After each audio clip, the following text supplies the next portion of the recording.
ఓం శ్రీ సాయిరామ్. నా ఆడియో వినపడుతుందండి? Okay okay okay.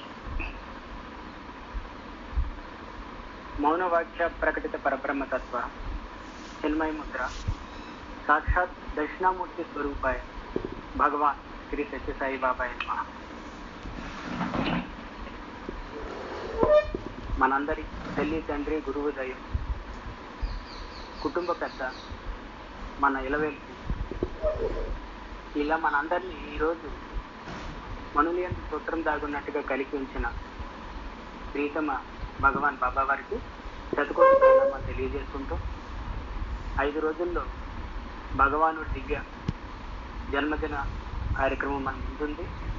మన రాష్ట్రం అంతా, దేశం అంతా, ప్రపంచం అంతా అనేక కార్యక్రమాలు, ఇలా సత్సంగాలు, భజనలు, సంబరాలు జరుపుకుంటూ అసలు ఆ భగవంతుడి యొక్క దివ్య సంకల్పం ఏంటి, ఆ కృష్ణమాయ విష్ణుమాయ ఏమిటి, ఎందుకు దేవుడు ఇలా చేస్తుంటాడు అనే ఆలోచన మనందరికీ కూడా తరచుగా కలుగుతూ ఉంటుంది.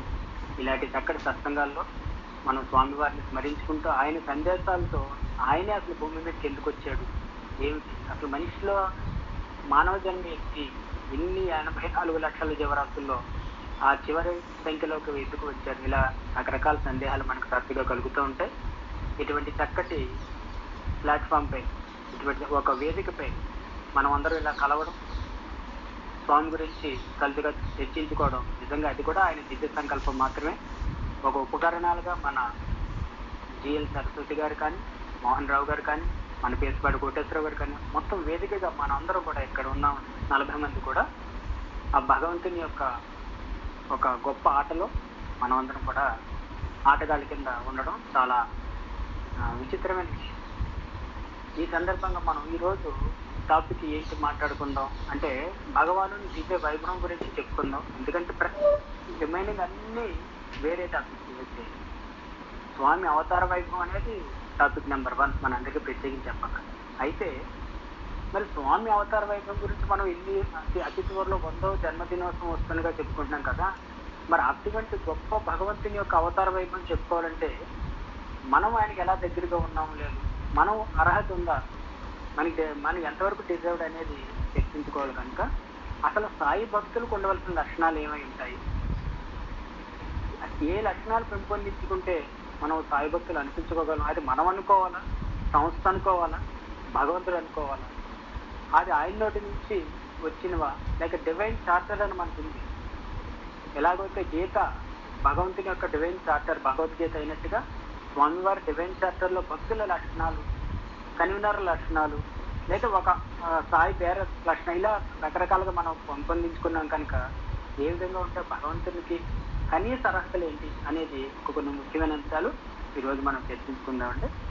ముందుగా దీంట్లోకి వెళ్తూ భగవంతుని యొక్క దివ్య అవతారం భూమి మీదకి ఎందుకు వచ్చింది, ఇది ముందుగా వచ్చిన ప్రశ్న. ప్రతి బర్త్డేకి అంటే మనం సాకారంగా భగవంతుడికి ఒక శరీరం, ఆయనకు ఒక అంబరం, ఆకాశమే అంబరం అని యాక్చువల్గా మనం అనుకుంటాం. అటువంటి అంబరాన్నే ఆయన తన ఆకాశాన్ని అంబరంగా తీసుకుని ఆయనకి ఒక శరీరం, ఒక రంగు, ఒక వేషం అన్నీ మనం అంటగడతాం. లేదంటే ఆయన ఆ విధంగా మన మాయలో ముంచుతూ ఉంటాడు. కనుక వాటిని బట్టి ప్రతి జన్మదినోత్సవంలో మనం అసలు భూమిపైకి భగవంతుడు ఎందుకు వచ్చాడు అని ఒక విచిత్రమైన ఆలోచన వస్తుంది. ఎందుకంటే మానవ దేహం అంటేనే సందేహం. నిరంతరం ఆ రోజు యశోదమ్మ అన్నం పెట్టే ప్రతిసారి మాయలో పడిపోతుండే కృష్ణుడు. అప్పటికీ ఆ మాయలోంచి బయటపడట్లేదని నోరు తెచ్చి చూపించిన కష్టం మనందరికీ తెలుసు. అలాగ మనం భజన చేసి వచ్చి మళ్ళీ మాయలో పడిపోతూ ఉంటాం. సత్సంగం చేసిన తర్వాత మళ్ళీ గంటలో మాయలో పడిపోతూ ఉంటాం. స్వామి పుస్తకం చదివితేనే మాయలో పడిపోతూ ఉంటాం. అందుకని స్వామి యొక్క పెద్ద అది కూడా స్వామి యొక్క ఇన్స్ట్రుమెంట్, భగవంతుడి యొక్క ఇన్స్ట్రుమెంట్ మాయే. నేను మిమ్మల్ని అందరినీ మాయలో పడేస్తాను స్వామి అన్న. ఒకరోజు కుప్పంలో మనందరికీ తెలుసు, అప్పట్లో పాత మందిరం రోజుల్లో కుప్పం వారు స్వామి భక్తులు చాలా మంది ఉండేవారు. ఇప్పటి కుప్పం, చిత్తూరు జిల్లా కుప్పం భక్తులు. ఒక ఆవిడ అడిగింది, కొంతమంది చాలా మంది ఎక్కడెక్కడి నుంచో, కర్ణాటక నుంచి అక్కడి నుంచి కూడా భక్తులు వచ్చేస్తూ ఉంటే, ఇంతమంది భక్తులు వచ్చేస్తున్నారు, చాలా మంది మీరు భగవంతుడు అంటున్నారు కదా, మరి నిజంగా భగవంతుడు అవతారం భూమి మీదకి వస్తే కొంతమందికే తెలియదు. ఇదే ఒక విదేశీ భక్తులు సమూహం కూడా స్వామిని అడిగిందట ఇంటర్వ్యూలో. స్వామి, మాకు తీరని సందేహం ఒకటి ఉంది, సాక్షాత్ భగవంతుడే భూమి మీద అవతరించాడు కదా, మరి భగవంతుడు అంత శక్తి 1,00,000 కోట్ల సూర్యుల శక్తి ఉన్న మీరు మీ శక్తిని భూమి మీదకి తగ్గి సూర్యుడు మనకి నిజంగా మే నెలలో 1 సెంటీమీటర్ కూడా దగ్గరికి రాట్టాడు. మే జూన్ నెలలో అంత 1 మిల్లీమీటర్ దగ్గరికి వస్తేనే భూమి మీద మనం మలమల ఆడిపోతున్నాం కదా. మరి 1,00,000 కోట్ల సూర్యుని శక్తిని మీరు తగ్గించుకుని భూమి మీదకి పుట్టారంటే నేను చాలా అదృష్టవంతులు స్వామి. అయితే ఈ శక్తిని అందరూ ఎందుకు గుర్తించలేకపోయారు అని కొంతమంది విదేశీ భక్తులు కూడా స్వామిని అడిగారు. అప్పుడు స్వామి చెప్పారు చాలా ముఖ్యమైన నోట్ చేసుకోవాల్సిన పాయింట్స్. నేను ప్రతి భక్తులను మనం అనుకుంటాం, ఆ పేర్లు పెట్టుకుంటాం. నేను ప్రతి మనిషిని వాడి కుడి భుజం మీదే వాడి మాయని పెడతాను అన్నట్టు స్వామి. అంటే కుడి భుజం మీదే మాయ అనే పిల్లి మన భుజం మీదే ఉంటుంటా. అది 2వ క్షణమే మనం ఇలా భక్తులు కలిగిన 2వ క్షణమే లాగేస్తాం. మనం తిరుపతి వెంకటేశ్వర గుడి దర్శనం చేసి రాగానే ఎంతసేపు ఇన్ని గంటలు కష్టపడింది 1 సెకండ్ కానీ వెంటనే మాయలో పడిపోతాంట దర్శనం గుమ్మంలోకి వచ్చే లోపల. అది మిమ్మల్ని నిరంతరం మిమ్మల్ని తన నాలుకలు చాచి అది లాగేస్తూ ఉంటుంది కూరలతో పాటు. ఆ మాయ నుంచి తప్పించుకోవడం చాలా కష్టం. ఇది ఎందుకు చెప్తున్నామంటే ఆ రోజు విదేశీ భక్తులకు కావచ్చు లేదా కుప్పం భక్తులకు కూడా స్వామి చెప్పారు, నేను భగవంతుడిని కనుక అందరికీ తెలిసిపోతే మీరు ఈ పుట్టపర్తి రోడ్ల మీద దొల్లుతూ ఉంటారు జనాలు అందరూ. మీరు అడుగు వేసి అడుగు కూడా వేయలేరు. జనాలు ప్రపంచం అంతా వచ్చి రైల్వే స్టేషన్ పుట్టపర్తి మొత్తం దొల్లుతూ ఉంటే మీరు అడుగు పెట్టడం కూడా స్థలం ఉండదు. నేనే కావాలని వాళ్ళు మాయపెట్టి దూరం పెట్టేస్తాను. ఎంత గొప్ప అందరం ఆలోచించుకోవాల్సిన ఒక ముఖ్యమైన సందేశం ఇందులో దాగుంది. మనం ఉదాహరణ చెప్పుకోవాలంటే ఏదైనా పెద్ద కార్యక్రమం జరిగితే అయితే తిరుపతితో అయితే పెద్ద పుణ్యక్షేత్రానికి వెళ్తేనే మనం చాలా ఇబ్బంది పడిపోతాం. ఏంటి దర్శనం అవటం లేదు, 4-5 గంటలు క్యూ లైన్లు అంటున్నారు. తెల్లారులేస్తే ఇవే న్యూస్ కదండి రాష్ట్రం అంతా మనకి దర్శనం 4 గంటలు పడుతుంది అది ఇది అని. దానికి మనం 7-8 గంటలు కూడా నిల్చుని 1 సెకండే దర్శనం అవుతుంది. ఎన్నో ఏళ్ల క్రితం వెంకటేశ్వర స్వామి భూమి మీద అవతరించి 5,000-6,000 సంవత్సరాల క్రితం ఈ కలియుగంలో ఆయనకి ఇంత డిమాండ్ ఇది ఉండే జనాలు ఉంటే సాక్షాత్ భగవంతుడని తనకి పూర్తిగా అందరికీ అప్పటికే తెలిసిపోయింది. మనకి ఎలా అయితే భవిష్యవాణిలో రాసిందో ఖురాన్లో రాసి పెట్టండి, భూమి మీద ఉన్నవాళ్ళు 2/3 వంతు మంది ఈయన భగవంతుడి కింద గుర్తెరుగుతారు స్వామి గురించి. మరి అప్పటికే మనం ఇబ్బంది పడిపోయిన పరిస్థితులు చాలా మంది. ఎక్కడో తుక్కలా నన్ను చూసి మీరు దండం పెట్టుకోవాల్సి వస్తుంది. అలాగే మెడలు చాచి వంచి చూస్తారు నా గురించి అని మనకి బైబిల్లో రాసింది. ఖురాన్ ఆయన భక్తులు భూమి మీదకి వచ్చిన తర్వాత మెడలు ముందుకు వంగి చూసి భగవంతుని దర్శిస్తారు. ఇవన్నీ మనకు అనుభవాలే పుట్టపర్తిలో స్వామి దర్శనానికి గంటలు. కనుక ఇందులోంచి మనం అర్థం చేసుకోవాల్సిన ముఖ్యమైన పాయింట్ ఏంటంటే ఆయన భగవంతుడని పైగా అదే ఖురాన్లో చెప్పబడి ఉంది. చివరి 9 సంవత్సరాలు మాత్రమే ముస్లింలు అందరూ కూడా దీన్ని అల్లాగా గుర్తించగలిగి ఆయన దగ్గరికి వస్తారు. అంటే అంతకు ముందు సంవత్సరాలు వాళ్ళు గుర్తించలేకపోయారు అని ఖురాన్లో రాసింది. మనం ప్రత్యక్షంగా చూసాం. వాళ్ళ భక్తుల్లో వాళ్ళ జనాభా తక్కువ ఉండొచ్చు. ఏది ఏమైనా అవతారాన్ని భగవంతుడు రహస్యం చేశాడు అని ఒక విధంగా మనం తప్పక తెలుసుకోవాలి. ఇంత పెద్ద భూగ్రహం మీద, అందులో ఆసియా ఖండం, భారతదేశం, ఆంధ్రప్రదేశ్, తెలుగు వాళ్ళం, అనంతపురం జిల్లా, మన దారి కూడా లేని ప్రాంతంలో భగవంతుడు రహస్యంగా ఎంత దాచినా ప్రపంచం అంతా విస్తారంగా ఆయన గురించి తెలుస్తుంది. కనుక ఇందులో ముందుగా మనం భక్తుల లక్షణాలనే టాపిక్ని అనుసంధానం చేసుకుంటూ అవతార రహస్యం, ఎందుకంటే రెండు టాపిక్లు చాలా పెద్దవి కనుక భక్తులకు ఉండవలసిన లక్షణాలు ఏంటి, సాయి భక్తులు అనిపించుకోవాలంటే ఏంటి అనే టాపిక్ని అవతార రహస్యాన్ని ముడికి చేస్తే చెప్దామని నేను ఈరోజు స్వామివారిని అనుమతి తీసుకున్నాను. మనం అంటే ప్రాథమికంగా చూస్తే ఒక ఎల్కేజీలో కానీ, ఒక కాలేజీలో కానీ, ఒక స్కూల్లో కానీ అడ్మిషన్ తీసుకెళ్తే పిల్లవాడికి ఈరోజు కంపల్సరీ ఆధార్ కార్డు ఇవ్వాలి. వాళ్ళు కూడా ఎన్నో గైడ్ లైన్స్, రూల్స్, పద్ధతులు చాలా ఉంటాయి. ప్రత్యేక దాన్ని చెప్పక్కర్లేదు. ఒక చిన్న ఎల్కేజీ అడ్మిషన్కి వాడికి ఇన్ని ఉండాలి కదా, వాడి చుట్టుమట్లు అక్కడ ఉన్నాయి, పేరెంట్స్ అన్ని ఫామ్ అంతా ఫిలప్ చేసి ఇస్తే ఒక రోజు ఒక పూట కూర్చోపెట్టి అడ్మిషన్ ఇచ్చే పరిస్థితులు కొన్ని లక్షలు పోయి. మరి భగవంతుని పాఠశాలలో మనం వచ్చాం, ఎంత ఖర్చు పెట్టాం, ఒక్కొక్కళ్ళు ఎంత శ్రమించాం. మరి ఇవన్నీ చేసి భగవంతుని పాఠశాలలోకి వచ్చాక మనకి అడ్మిషన్ దొరికిందా? అడ్మిషన్ ఇచ్చారా స్వామి? మరి పాఠశాలలో మనం ఉత్తీర్ణం అవుతున్నామా అని ఒక అంశాన్ని మనం ప్రతి సాయి భక్తులు అందరం కూడా తరచుగా మనం ప్రశ్నించుకుంటూ ఉండాలి. అదేంటది మనందరం సాయి భక్తులమే కదండి అని మనం ప్రశ్నించుకుంటాం. డెఫినెట్గా అందులో సందేహం ఏమీ లేదు. నా అనుమతి లేనిదే, నా సంకల్పాలు లేనిదే ఎవరు నా సామ్రాజ్యం అనొచ్చు, లేకపోతే నా వైభవంలోకి ప్రవేశించలేరు అని ఆ రోజు షిరిడి సాయిబాబా చెప్పినా, సత్య సాయిబాబా గారు చెప్పినా, మరి స్వామి చెప్పిన సందేశం ఓకే. మరి ఒక్క ప్రశ్న మనం వేసుకుందాం, నేను సాయి భక్తుడినేనా? నేను సాయి పదంలో ఉన్నానా? మరి స్వామి డివోటీ పొందవలసిన లక్షణాలన్నీ నాకు ఉన్నాయా? ఇందులో ఇంకో 4వ ప్రశ్న, ఒకప్పుడు ఉండి ఇప్పుడు పోయాయా, లేక ఒకప్పుడు లేక ఇప్పుడు వచ్చాయా అని పరిపరి ప్రశ్నలు వేసుకుంటూ ఉండాలి. మనసు ఏకాంతంగా ఉంటే అనేక ఆలోచనలు వచ్చేస్తూ ఉంటాయి. మరి ఈ ప్రశ్న ఇటువంటి ఆలోచనలు మనకి ఏమైనా వస్తాయా, రావాలని మనం ప్రశ్నించుకోవాలి. దీని గురించి మనం చిన్న పరిశోధనాత్మకంగా వెళ్తే, బ్రహ్మవిత్ బ్రహ్మయో భవతి అని మనందరికీ మహావాక్యం, ఉపనిషత్ వాక్యం. బ్రహ్మ గురించి నిరంతరం చింతన చేసేవాడు చివరికి బ్రహ్మైపోతాడు. కనుక ఈ ప్రశ్నలకు సమాధానం ముందుగా చెప్పిన తర్వాత మళ్ళీ నేను ప్రశ్నలోకి వెళ్తాను. ఎందుకంటే భక్తుల్ని ఒక డైలమాలో పెట్టకూడదు. కనుక నిస్సందేహంగా మనందరం సాయి భక్తులు. ఎలా అని చెప్పేస్తుంటే, నిరంతరం ఇన్నేళ్ళుగా స్వామి పదంలో ఉంటూ స్వామి ఫోటోనే చూసుకుంటూ, నాకు తెలిసి బహుశా ఈ మీటింగ్లో ఉన్న ఒక 30 మంది కావచ్చు, 40 మంది కావచ్చు, తెల్లవారు లేస్తే స్వామి ఫోటోని చూడని వాళ్ళు ఎవరూ లేరు. అందరూ చక్కగా తప్పట్లు మన గుండెల మీద మనం కొట్టుకోవాలని ఈ రోజు అంటే మనం 30 మంది కావచ్చు, ఎవరైనా సరే మనం అందరం కూడా స్వాభావికంగా తెల్లవారు అయితే స్వామి మాట మన ఇంట్లో వినపడలేదా అని ప్రశ్నించుకుంటే, అయితే స్వామి భజన మన ఇంట్లో వచ్చిందా లేదా అని ఏ యాంగిల్ ఇచ్చిన స్వామి మన గృహాల్లో, మన ఇళ్లలో తిరిగేస్తూనే ఉన్నారు. సో ఇదే బ్రహ్మవిత్ బ్రహ్మయో భవతి. ఇదే కదండి బ్రహ్మతో నిరంతరం చింతనలో ఉండిపోవడమే బ్రహ్మ. కనుక నిస్సందేహంగా సాయి భక్తులు, అందులో సందేహం లేదు. కాకపోతే మన సాధన ఎంతవరకు వస్తుందనేది. ఎందుకంటేటండి, గతంలో స్వామివారి ప్రశాంత నిలయంలో స్థిర నివాసం అంటే మీ అందరికీ తెలుసు. మనం పుట్టపర్తికి వెళ్తే అక్కడ ఆ షెడ్యూల్ దగ్గరికి వెళ్ళిపోతే 28, 29, 30 అంటే నార్త్ ఇండియన్ క్యాంటీన్ తర్వాత అకామిడేషన్ హాల్ లైన్లో కొన్ని షెడ్లు ఉంటాయి లెఫ్ట్ సైడ్. అక్కడికి వెళ్తే గ్యాస్ సిలిండర్లు బయట పెట్టి ఆ బయట కూర్చొని పువ్వులు కుట్టుకుంటూనో, విభూతి పొట్టాలు కట్టుతూనో కొంతమంది ముసలి స్త్రీలు, పెద్దవాళ్ళు ఉంటూ ఉంటారు. మనం అందరు చూసేవారు.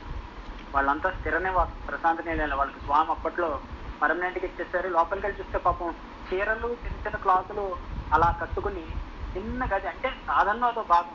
వాళ్ళు బయట గ్యాస్ సిలిండర్ పెట్టుకుని ఉన్న వాళ్ళు వీళ్ళంతా స్థిర నివాసం. స్వామి స్థిర నివాసిని పిలిచి అప్పుడప్పుడు మీ సాధనలో పురోగతి ఎలా ఉందని అడిగి తెలుసుకునేవారు స్వామి. వాళ్ళకైతే రూమ్ ఇచ్చే వదిలేలేదు. అప్పుడప్పుడు ఇంటర్వ్యూలో కానీ, భక్తిలో కానీ, అయితే కొంతమంది సేవాదన పని కానీ వాళ్ళ సాధనలో పురోగతి ఎలా ఉందని స్వామి తెలుసుకుంటూ ఉండేవారు.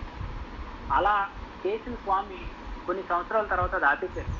అంటే సాధనలో పురోగతి వాళ్ళు ఎలా ఉన్నారు అంటే, కొంతమంది సాహిత్యం చదువుతూ ఉండేవారు, కొంతమంది స్వామి విభూతి పట్ల కట్టడం. పాప ముసలి స్త్రీలు మాట్లాడలేరు, ఏమీ చేయలేరు. ఆవిడ మీ అందరికీ బాగా గుర్తుంటారు, ఒళ్ళంతా కూడా విభూతి రాసేసి ఉండేది. మేము అలా వెళ్తుంటే, నాన్న కొద్ది టీ తెచ్చిపెట్టాను నేను. నాకు ఇప్పటికీ గుర్తు, బాగా 80-90 ఏళ్ళు ముసలావిడ కావాలి. నాకు అర్థమయ్యేది కాదు, ఏంటి ఇవి ఒళ్ళంతా విభూతి రాసేసి. స్వామి అలా వాళ్ళ గురించి యోగక్షేమాలు కనుక్కుంటే వాళ్ళ సాధనలో పురోగతి కనుక్కుంటూ ఉండేవారు.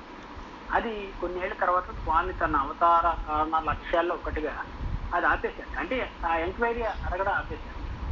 ఇలా ఎందుకు స్వామి వాళ్ళ గురించి అంతగా అడగడం ఆపేశారని చెప్పి కొందరు భక్తులు అడిగితే, స్వామి దానికి కారణం చెప్తూ, ఇంతకు ముందు అంటే నేను చెప్పేది వీళ్ళ గురించి కాదు, సాధారణ భక్తుల గురించి. ఇది బహుశా స్వామి పాత మందిరం నుంచి అవ్వచ్చు, లేదా కొత్త మందిరం అవ్వచ్చు, లేదా ప్రశాంత నిలయం అవ్వచ్చు. బట్ నేను ఆ షెడ్లో ఉన్న 28, 29, 30 వాళ్ళ గురించి చెప్పట్లేదు, వాళ్ళని ఉదాహరణగా చెప్పాను. అంటే ఎందుకంటే స్వామివారు దానికి కారణం చెప్తూ, ఇంతకు ముందు తిని అరిగించుకొని వారికి మరలా పెట్టి లాభం ఏంటి, దానివల్ల రోగం వస్తుంది, చెప్పింది అర్థం చేసుకుని నడుచుకునే వారికే రెండో విడత ఇవ్వాలి అని చెప్తూ స్వామి చాలా గొప్ప సందేశం ఇచ్చారు మానవుడు. ఇంతకు ముందు పెట్టింది తిని అరిగించుకునే వారికి మరలా పెట్టి ఏంటి లాభం, దానివల్ల రోగం వస్తుందిరా. కనుక ఆయన దివ్యవాక్యం, భగవద్వాక్యం చెప్పింది కిం కర్తవ్య లక్ష్యం అని చెప్పి ఇప్పుడు అర్జునుడు అడగలేదు. కృష్ణుడు చెప్పగానే కిం కర్తవ్యం లేదు, కరిష్య వచనంతవా అనే వాక్యం మాత్రమే ఉంది. కిం కర్తవ్యం అని వచ్చిందంటే నేను ఏం చేయలేనే డౌటింగ్ థామస్ అయినట్టు. కానీ ఆయన చెప్పింది కరిష్య వచనంతవా అని చేయాలి. కనుక స్వామి చెప్పింది అర్థం చేసుకుని నడుచుకునే వారికే రెండో విడత ఇవ్వాలి అని ఒక విషయం చెప్తూ, ప్రశాంత నిలయంలో స్థిర నివాసులు ఎవ్వరూ ఉండరు అని ఒక మాట అన్నారు. అంటే స్థిర నివాసులు అంటే వస్తూ ఉంటారు, వెళ్ళిపోతూ ఉంటారు. సో కనుక స్వామివారి దివ్య సాయుధ్యంలో, దివ్య పదంలో స్థిర నివాసం కోసం మనం అందరం తహతహలాడుతూ ఉంటాం. మరి స్వామి ఎవరికి స్థిర నివాసం ఇస్తారు అంటే మీరు ఇది ఆ షెడ్ లోనో లేక రూమ్ లో అకామిడేషన్ గురించి కాదు నేను చెప్పేది.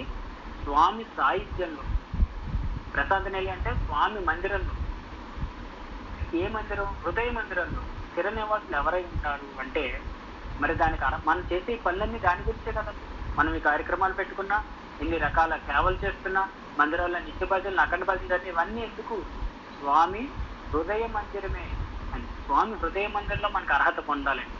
స్వామివారి దృష్టిలో మనం ఉన్నామా లేదా అని ప్రశ్నించుకోవడమే మనం చేసే పనులన్నిటికీ యొక్క మూల ఆధారం ఉంది.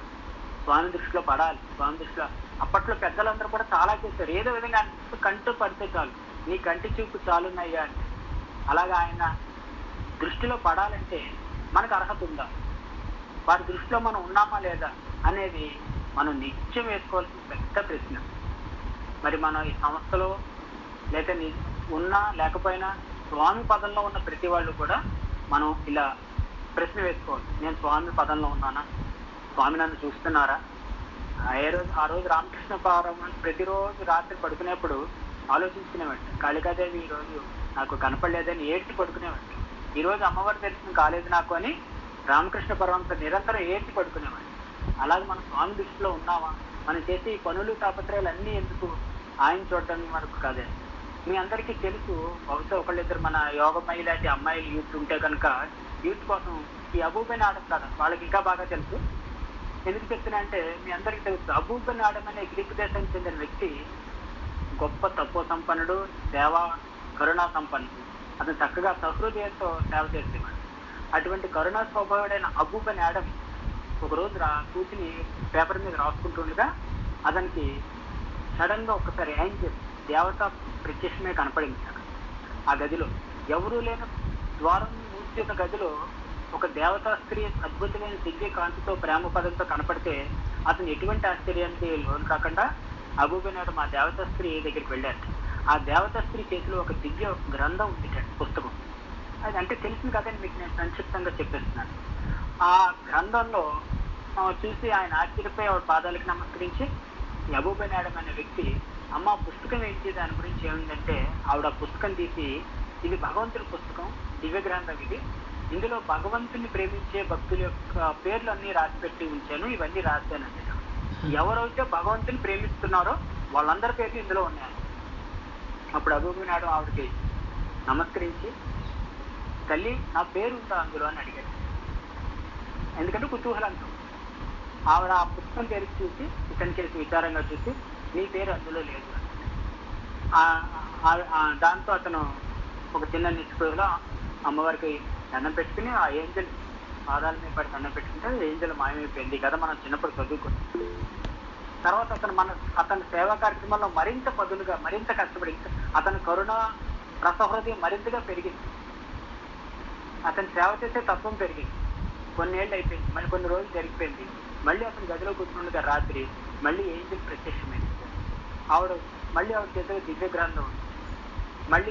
మళ్ళీ అదే విధంగా అతను వెళ్ళి అమ్మవారి దగ్గరికి వెళ్ళి ఈసారి ఏమీ ప్రశ్నించలేదు అందులో పుస్తకంలో ఏముందని. ఎందుకంటే తెలుసు ఆ పుస్తకం భగవంతుడు ప్రేమించే భక్తుల లిస్టు. బహుశా ఇది అంతా మన సాయి భక్తులందరికీ కథ మనం తలుచుకోవాలి. ఎందుకంటే ఈ ప్రశ్నలో మనం అందరూ అబూబెన్ ఆడంనే.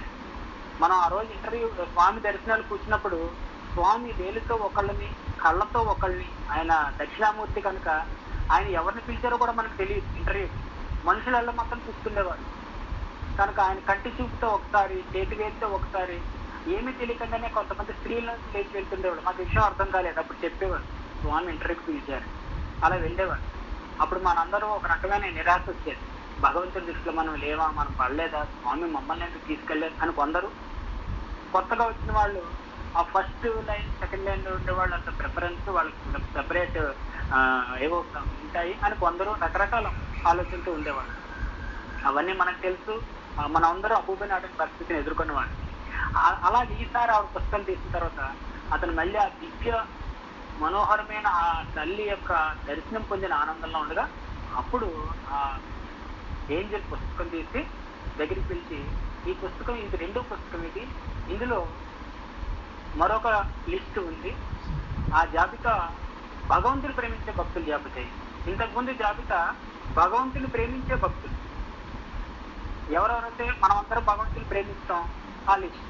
ఈ జాబితాలో భగవంతుని ప్రేమించే భక్తులు లిస్ట్ ఉంది అని చెప్పిన తర్వాత అతను నిరాశగానే ఉన్నాడు. ఎందుకని భగవంతుని ప్రేమించే లిస్టులో భక్తుల లిస్టులో నేను లేనప్పుడు భగవంతుడే సెలెక్ట్ చేసుకున్న భక్తుల లిస్టులో నేను ఎక్కడ ఉంటాను అని ఆయన నిరాశ ఉన్నప్పుడు అప్పుడు వచ్చి ఈ జాబితాలో నీదే మొదటి పేరు ఉంది అని చెప్పి చెప్పడం. ఈ కథ అంతా మనందరికీ తెలుసు, అబూబెన్ ఆడమ్. ఆ విధంగా ఈ రోజు మన అంశంలో టాపిక్ లో అంశం ఏంటంటే భగవంతుడి లిస్టులో మనం ఉన్నామా మొదటి ప్రశ్న. స్వామి లిస్టులో. రెండు అంటే భక్తులుగా. అలాగే స్వామి పుస్తకంలో ఆయన ప్రేమించే లిస్టులో మనం ఉన్నామా అని ఇవన్నీ మనం వేసుకుంటే ఇదే దానికి చాలా మనకు ఉన్నాయి. మనం సంస్థలో దానికి ఆ లక్షణాలు పూర్తిగా కొన్ని చెప్తాను. మనం 9 పాయింట్ కోడ్ అని అంటే నవసూత్ర ప్రవర్తన నియమావళి అని చెప్పి డివైన్ చార్టర్ ఈ 9 పాటించండి అని చెప్పి స్వామివారు స్వయంగా ఇచ్చింది మనందరికీ తెలుసు. అలాగే 10 కమాండ్మెంట్స్ మీ అందరికీ జస్ట్ సబ్జెక్ట్ కోసం చెప్తున్నాను, మెయిన్ టాపిక్లకు మళ్ళీ వెళ్దాం. 10 కమాండ్మెంట్స్ అంటే 10 సూత్రాలు. స్వామి దివ్య పదానికి 10 సూత్రాలు అని చెప్పి ఆ 10 సూత్రాలు ఇవన్నీ మనకు ఉన్నాయి. చాలా సార్లు మనకి టాపిక్స్ జరిగాయి. అలాగే 6 శాశ్వత లక్ష్యాలు సత్యసాయి పదాలు. ఆ శాశ్వత లక్ష్యాలు 6 అవి ఉన్నాయి. వీటన్నిటికీ ప్రథమం, వీటన్నిటికీ మొట్టమొదటి ఏంటంటే 3 లక్షణాలు అండి. ఇవన్నీ మనందరం కూడా అంటే ఏదో ఒక టాపిక్ లో వచ్చింది కాకుండా ఇదన్నీ డివైన్ చార్టర్లో సత్యసాయి భక్తులు పొందవలసిన 3 ముఖ్యమైన లక్షణాల గురించి ఈరోజు మనం డిస్కస్ చేసుకుంటాం. ఆ 3 లక్షణాల్లో మొదటి లక్షణం ఏంటంటే మోక్షాపేక్ష. మోక్షం గురించి ఆపేక్ష. దీన్నే వైరాగ్యం. ఇది తొలిమెట్టి కింద మనం చెప్పుకోవచ్చు. స్వామి భక్తులకు 3 ముఖ్యమైన లక్షణాలు ఉండాలండి. ఈ 3 స్టార్టింగ్ చెప్తున్నాం. మోక్షాపేక్ష, అలాగే మొదటిది మోక్షాపేక్ష, రెండోది సత్యసాయి భగవానుని యందు అచంచల విశ్వాసం, అలాగే మూడోది సమాజంలో ఒక మంచివాడు, ఒక ఆదర్శనీయమైన వ్యక్తిగా సమాజంలో పేరు. ఈ 3 లక్షణాలు ఉండాలి సాయి భక్తులకు. ఫస్ట్ అంటే భగవంతుడు లిస్టులో భక్తులకు వెళ్ళాలి అంటే అబూబెన్ ఆడమ్ ఫస్ట్ కేసు అనమాట. భగవంతుని ప్రేమించే భక్తులు. మరి మనందరం స్వామిని ప్రేమిస్తున్నాము అంటే అలా ప్రేమించాలంటే ఈ 3 మనకు ఉండాలి. ఈ 3 లక్షణాలు వీటిని మనం ఎలాబరేట్గా చెప్తాం. మొదటిది ఏమనుకున్నామంటే మనం మోక్షాపేక్ష. అది ఫస్ట్. భగవంతుడు అంటే స్వామనే కాదు, బాబా గారికి కాదు, ఆధ్యాత్మికానికి తొలి మెట్టు ఏంటంటే వైరాగ్యం. వైరాగ్యం లేకుండా ఆధ్యాత్మికం రాదు. సరదా కాదు ఆధ్యాత్మికం అనేది. చాలా మంది ఆ సబ్జెక్టు సింపుల్ అనుకుంటాం కానీ దాని మీద ఎన్నో డెఫినేషన్స్ ఉన్నాయి. స్వామివారు 3500 ఉపన్యాసాల సారంలో ఆధ్యాత్మికత అంటే ఏమిటి అనే ఒక ప్రశ్న వస్తే దాని మీద పేరాలు కూడా డిస్క్రిప్షన్ ఉంది. అయితే సింగిల్ లైన్లో స్వామి ఆధ్యాత్మికత అంటే ఏంటని చెప్పింది. మీలోని పశుత్వాన్ని చంపుకొని మానవత్వాన్ని పెంచుకోవడం ఆధ్యాత్మికత. స్వామి చెప్పిన సింగిల్ లైన్ డెఫినేషన్. భగితి భగవాన్ వాచ్. దానికి మనం ఎలాబరేషన్ గా చాలా చెప్పుకోవచ్చు. పశుత్వాన్ని చంపుకొని మానవత్వంలో కాదు. అయితే ఎప్పుడైతే మనిషికి వైరాగ్య భావం కలుగుతుందో మనిషికి మోక్షాపేక్ష అవుతుంది. ఇది సాధారణంగా చాలా మందికి ఈ వైరాగ్యం అనేది మనకు తెలుసు 5 రకాల వైరాగ్యాలు ఉంటాయి. కొందరికి చిన్నతనంలో గత జన్మ వాసనను బట్టి వైరాగ్యం వస్తుంది. కొందరికి జీవితంలో ఎదురైన నా వాయిస్ వస్తుందండి. జీవితంలో ఎదురైన వివిధ పరిస్థితుల నుంచి మోక్షాపేక్ష కలుగుతుంది. కొందరికి జన్మతః కుటుంబ పరిస్థితుల నుంచి ఇలా రకరకాలుగా రావచ్చు. కొందరికి భయం వల్ల కూడా మోక్షాపేక్ష కలుగుతుంది. మృత్యు భయం కూడా మోక్షాపేక్ష ఇస్తుంటారు. అయ్యో నేను ఉండలేమో బతకలేము, ఇలా రకరకాలుగా ఉంటుంది. అవన్నీ మనం పక్కన పెడితే అసలు మోక్షాపేక్ష అంటే ఏంటి, అది ఎలాగని చూస్తే మనం ఒక ఉదాహరణ తీసుకోవాలి. ఒక సందర్భంలో స్వభావం మర్చిపోయిన పులి పిల్లల గురించి స్వామి చెప్తూ మనకి ఒకసారి ఒక అడవిలో, ఇది 2-3 సార్లు గతంలో చెప్పుకున్నా ఈ సందర్భానికి టాపిక్ బాగా లింక్ అయింది. ఒక అడవిలో ఉన్న పులి కుటుంబానికి 2 పిల్లలు పుట్టిన అందమైన పిల్లలు ఉన్నాయి, పులి పిల్లలు. ఆ తల్లి పులి తండ్రి పులి వాటితో పాటు అడవిలో పిల్లల్ని ఎత్తి తిరుగుతూ ఉంటారు. అలా తిరగడంలో కొద్దిగా నడకొచ్చి అటు ఇటు తిరగడం అలవాటైన తర్వాత ఆ పిల్లలు పులి పిల్లలు అడవిలో దారి తప్పి వెళ్ళిపోయాడు. తల్లిదండ్రుల నుంచి ఎక్కడికో వెళ్ళిపోయాడు. ఎక్కడికి వచ్చేసేది అవి ఒక పల్లెటూరు పొలిమేరల నుంచి ఊళ్ళోకి వచ్చేసాడు పులిపిల్ల. కాకపోతే అవి బాగా చిన్నపిల్లలు అవ్వడం వల్ల ఆ పొలంలో ఉన్న గొర్రె పిల్లలతో కలిసిపోయాడు పులిపిల్ల. కలిసి చాలా గొర్రెల మందలోకి వెళ్ళిపోవడంతో వాటితో కలిసిపోయి చాలా చిన్న పిల్లలు అవడం వల్ల అవి ఆ వాటి స్వభావం వాటి గుర్తులేదు, పెద్ద పులి కాకపోవడం. చాలా కాలం వెతుకున్న తర్వాత ఈ తల్లి తండ్రి ఈ పెద్దవి రెండు అడవిలోకి వెళ్ళిపోయాయి. ఈ పిల్ల పులులు ఈ రెండు గొర్రెల మందితో కలిసి ఊళ్ళోకి వెళ్ళిపోయాయి. ఊళ్ళోకి వెళ్ళి గొర్రెల మందితో ఒక భాగం అయిపోయిన తర్వాత కొన్ని రోజులు గడిచిపోయింది. ఈ వాటితో ఆడుకునే వాటితో కలిసిపోయాయి. కొంతకాలం అయిపోయిన తర్వాత ఈ ఒకానొక సందర్భంలో మళ్ళీ పెద్ద తల్లి తండ్రి పులులు ఈ అడవి పరిధిని దాటి ఊరి అంచు పొలిమేర దగ్గర రావడం జరిగింది. ఈ గొర్రెల మంది అక్కడ రావడం జరిగింది. వెంటనే గాండ్రమని రెండు పులులు గాండ్రు పెట్టేప్పటికి ఒక్కసారిగా గొర్రెలు పారిపోయాయి. గొర్రెల మంది ఇది అందరికి తెలిసిందే, పెద్ద వింత ఏం కాదు. అయితే ఇక్కడ వింత ఏంటంటే ఆ పులి గొర్రెల పిల్లలతో కలిపి గొర్రెలు కాదు కానీ పులి పారిపోవడం చూసాం. ఈ పులి పిల్లలతో పాటు ఈ గొర్రె పిల్లలతో పాటు పులి పిల్లలు కూడా మందతో పడి ఊర్లో పారిపోయాయి. ఇది ఇక్కడ స్వామి ఘట్టం గురించి చెప్తూ పులిని చూసి గొర్రె పారిపోతుంది కానీ పులిని చూసి పులి పారిపోదు కదా, మరి ఎందుకు జరిగింది ఇలా అంటే ఆ పులి పిల్లలు తమ స్వభావం మర్చిపోయింది. అయ్యో మనం పారిపోకూడదు అనే విషయం తెలియక స్వభావం మర్చిపోయింది. ఆ స్వభావం మర్చిపోవడంతో తర్వాత కొంతసేపటికి ఈ తమ పిల్లల్ని గుర్తుపెట్టిన పెద్ద పులులు రెండు కూడా వెంటపడి ఆ పులి పిల్లల్ని పట్టుకున్నాయి. చాలా కష్టపడి పట్టుకున్న తర్వాత కొంతకాలానికి ఆ తల్లి పులి ముఖం చూసి పిల్ల పులికి కొంత తేడా కనపడడం వచ్చింది. ఇది ఒక కథ. ఆ తర్వాత తల్లి పుల్లలు రెండు తీసుకెళ్లి తమ మందలో కలుపుకొని ఇదంతా ఒక కథ. అది పక్కన పెడితే స్వభావం మర్చిపోయిన పులి పిల్లలని ఎందుకు చెప్తున్నామంటే భూమి మీద పుట్టిన మీరు అందరూ కూడా తల్లి పులి నేను ఉంటే మీరు మీ స్వభావం మర్చిపోయి మీరు మందలో కలిసిపోయారు. మిమ్మల్ని మీకు గుర్తు చేయడానికి అవతారం వచ్చింది. ఇది అవతారం యొక్క మొదటి ట్యాగ్లైన్. అంటే మనం మర్చిపోయాం. మనం స్వామి నుంచి వచ్చాం, మనం భగవంతుడి నుంచి వచ్చాం, కానీ మనం జంతువులం కాదు అని ఈ కథ ద్వారా మనం తెలుసుకుంటే చివరికి చాలా మందికి తెలుస్తుంటా నేను పులి పిల్లను నేను గొర్రె పిల్లని కాదని. ఎప్పుడు తెలుస్తుంటా?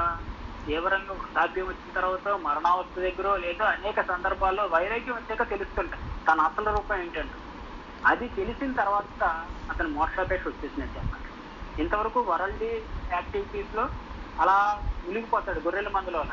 ఎప్పుడైతే నేను గొర్రె పిల్లను కాదు పులి పిల్లను అని తెలియడమే ఆధ్యాత్మిక జ్ఞానం అని ఈ విషయం చెప్తూ మీరందరూ మర్చిపోయారు, నేను మీ గురించి వెతుక్కుంటున్నాను అంటే స్వామి ఇచ్చిన సందేశాన్ని ఈ విధంగా మనం తీసుకుంటే నేను మీ గురించి వెతుకుతూ సంచరిస్తూ ఎలా అయితే తల్లి పులి అడవంతా మరి తల్లి మాతృప్రేమ కదండి, ఊరంతా అడవంతా పొలంలో కాపర్లు రాళ్ళిచ్చి కొట్టినా తన పిల్లల గురించి వెతుక్కుంటున్నట్టుగా నేను మీ గురించి వెతుకుతున్నాను. అయితే మీరు నన్ను ఇగ్నోర్ చేశారు, మర్చిపోయారు, మీరు మందలో కలిసిపోయారు, నన్ను గుర్తుపట్టిన 1-2 మాత్రమే నా దగ్గరికి వస్తున్నాయి అని ఒక అద్భుతమైన సత్యాన్ని ప్రపంచానికి ఎరుగు చేశారు. ఇదే విషయాన్ని మోక్షాపేక్షలో గ్రహించిన పురందరదాసు మరదు నిన్నే బరదు స్వామి ఇందే నిన్నే బరదు అని కన్నడంలో చక్కటి కీర్తన్నారు. మరదు నిన్నే బడదు ఇందే అంటే నిన్ను మర్చిపోవడం వల్ల కదా స్వామి నేను భూమి మీదకి వచ్చాను అని పురందరదాసు అప్పట్లోనే. నిన్ను మర్చిపోవడం వల్ల నాకు పుట్టుకొచ్చిన జన్మ వచ్చింది, నేను గుర్తుంచుకుంటే నాకు ఈ జన్మ వచ్చేది కాదని చాలా అద్భుతమైన ఆవేదన భరిత గానం చేశాడు. మరదు నిన్నే బడదు ఇందే. ఆ విధంగా మనం మర్చిపోయేవడంలో మనం భూమి మీద జన్మించాం, తల్లి వెతుక్కుంటుంది మన గురించి, కనుక మనం గుర్తు చేసుకున్నాం అంటే ఇదే ఆధ్యాత్మిక, ఇదే మోక్షాపేక్ష. మరి ఎప్పుడైతే మనలో ఆధ్యాత్మిక జిజ్ఞాస రగిలిందో భగవంతుని వెతుక్కోవడం ప్రారంభిస్తాం. ఆ ప్రారంభించగా మన ఆధ్యాత్మికానికి మొదటి సాధన. అప్పుడు మనం భగవంతుడు ఎక్కడున్నాడు ఏమిటనే రకరకాలవన్నీ కలిగితే ఆ విధంగా స్వామి భక్తులకి ఇచ్చిన అర్హతల్లో మొట్టమొదటి ఏంటంటే మోక్షాపేక్ష కలిగి ఉంటారు. అది ఎవరి కోసమైనా అయి ఉండొచ్చు, ఏ సాధన ఉండొచ్చు. ఈ ప్రపంచం నథింగ్, ఇది కాదు అని ఆలోచన వచ్చిన రోజు నుంచి నీలో మోక్షాపేక్ష మొదలైనట్టే. అది సో మొట్టమొదటి లక్షణం. మనకున్న టైం తక్కువ కనుక నేను లిమిటెడ్ షార్ట్ గానే చెప్తాను. అలాగే రెండో లక్షణం విశ్వాసం. విశ్వాసం విశ్వాసం ఇది చాలా విస్తారమైన అంశం. మరి విశ్వాసం అనేది ఎవరి మీద కలుగుతుంది, ఎలా ఉంటుంది అంటే తను నమ్మిన సిద్ధాంతం మీద, తను నమ్మిన గురువు మీద, తను నమ్మిన భగవంతుడి మీద అచంచలం. ఎలాంటి విశ్వాసం? అచంచలమైన విశ్వాసం. ఆ విశ్వాసం ఎలా ఉండాలంటే అది అందులో ఎటువంటి షేక్ వైబ్రేషన్ కూడా ఉండకూడదు, అంత బలీయమైన విశ్వాసం ఉండాలన్నా. ఇవన్నీ నా భక్తులు అయితే అని చెప్తున్నారు స్వామి. మరి స్వామి మీద ఇంతటి విశ్వాసం ఎలాంటి గొప్ప భక్తులకు ఉంది. అయితే ఇది చెప్పే ముందు ఈ మోక్షాపేక్ష గురించి ఇందాక ఒక ముఖ్యమైన అంశం గురించి మర్చిపోయింది చెప్పడం. అదేంటంటే ఎప్పట్లో అంటే విశ్వాసం గురించి మనం వెళ్దాం, ఎందుకంటే చెప్పిన సబ్జెక్ట్ కంప్లీట్గా ఉండాలి కనుక ఒక 1 minute. షిరిడి సాయిబాబా భక్తుల్లో మీ అందరికీ తెలుసు కాకా సాహెబ్. వీరి అసలు పేరు ఏంటంటే సీతారాం దీక్షిత్ అని, హరి సీతారాం దీక్షిత్ అని అనేవారు. ఈయన మనవడు డాక్టర్ గాడియా గారు. చాలా మంది మీలో గాడియా గారి పుస్తకాలు కూడా చదివే ఉంటారు. షిరిడి సాయిబాబా భక్తులైన కాకా సాహెబ్ గారు మనవడు డాక్టర్ గాడియా గారు. ఒకసారి స్వామితో ఇంటర్వ్యూ జరిగింది. ఆ ఇంటర్వ్యూలో చాలా మంది భక్తులతో ఉన్నప్పుడు గాడియా గారు స్వామి అడిగారు, ఏమైనా ప్రశ్నలు ఉన్నాయా అని అడిగారు. చాలా మాట్లాడలేదు. అప్పుడు స్వామి గాడియా బడికి ఏదైనా ప్రశ్నలు అడిగారు. ఆ అవకాశం స్వామి చాలా మందికి ఇచ్చారు అప్పట్లో. అప్పుడు స్వామి అడిగిన ప్రశ్న గాడియా గారు ఏమన్నారంటే, స్వామి మీరు షిరిడి సాయిబాబాగా ఉన్నప్పుడు మీకు చాలా మంది చాలా క్లోజ్ దగ్గర భక్తులు ఉన్నారు కదా, ఆ విధంగా నాకు అనేక పుస్తకాల్లో చదివితే ఎక్కడో తెలిసింది, శ్యామ మీ అందరికీ తెలుసు, శ్యామ పాము విషయం నుంచి బతికించేవని కూడా వస్తుంది.